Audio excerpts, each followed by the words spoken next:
নে মানা, রান্না হয়ে গেছে, ভাত খেয়ে নে। কি রান্না করেছো মা? নিরামিষ? এই নিরামিষ তো আমি খেতেই পারি না। আর আমার শ্বশুর বাড়িতে নিরামিষ রান্নাই হয় না। মাছ ছাড়া ভাত তো আমি একদমই খেতে পারি না। 2 রকমের রান্না করেছো তুমি। আর আমার শ্বশুর বাড়িতে জানো 4-5 রকমের রান্না হয়। আর এই 2 রকমের দিয়ে আমি কি করে খাবো মা বলো? ঠিক আছে, তুমি যখন রান্না করেই ফেলেছো তাহলে আজকে খেয়ে এ নিই। মানা, এখানে তো সবসময় বসেই আছিস কেন? আমার ছাদে একটু জামা কাপড়গুলো মেলা রয়েছে, ওগুলো একটু এনে দে না। দূর মা, আমাকে কেন বলছো? আমি না এসব শ্বশুর বাড়িতে কিছু করি না। তাছাড়া আমার শাশুড়ি মা আমাকে কিছুই করতে দেয় না। তুমি যাও না, গিয়ে করে। এ মানা, 10টা বেজে গেছে, আর কত সময় ঘুমাবি? এখন ওঠ না। দূর মা, তুমি শুধু ডাকাডাকি করো। আমি এত তাড়াতাড়ি ঘুম থেকে উঠি না। আমি বাড়িতে বসে অনেক দেরিতেই উঠি। শাশুড়ি আমাকে ডাকে না।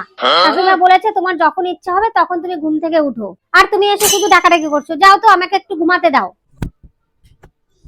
এই নে ধর, এই তোর ব্যাগ, যা ব্যাগ নিয়ে চলে যা, বাড়ি চলে যা। কেন, কি হলো মা? কেন? তুই এখানে থাকলে আমি তোকে দিয়ে সব কাজ করাই, এটা করাই ওটা করাই, আর তোর শাশুড়ি তো তোকে সিংহাসনে বসিয়ে তোকে পুজো করে। যা, তুই সেখানে চলে যা। দূর, তুমিই তো বলেছো বিয়ের পরে শ্বশুর শাশুড়ির নাম করবি, শ্বশুর শাশুড়ির সম্বন্ধে কথা বলবি। আর কখন কি যে তুমি বলো না, কিছুই তো আমি বুঝতে পারি না।